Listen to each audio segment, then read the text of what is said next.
Dulunya artis terkenal, nasib personel boyband ini kini jualan ayam geprek dan jadi duta seblak. Nasib memang selalu berputar, kadang berada di atas, namun suatu ketika bisa jadi berganti di bawah. Itu seperti yang terjadi pada artis Indonesia ini. Dulu, Rafael Tan merupakan personel boyband Smash. Nama Rafael Tan memang sudah tak asing lagi di telinga masyarakat. Dilansir dari Tribun Newsmaker, nama Rafael Tan sempat melambung tinggi saat menjadi salah satu personil boyband Smash.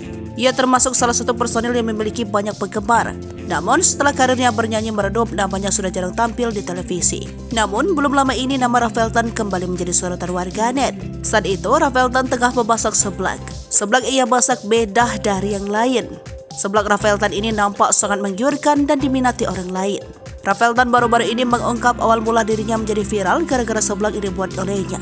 Anggota boyband Smash itu mulanya mengaku hanya iseng-iseng saja saat sedang lapar di kampung halamannya. Tak disangka, video diunggahnya itu ternyata menjadi viral di media sosial.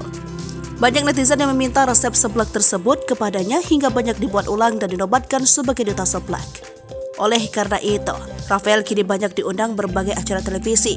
Lebih lanjut, Rafael ternyata juga memiliki bisnis di bidang kuliner loh.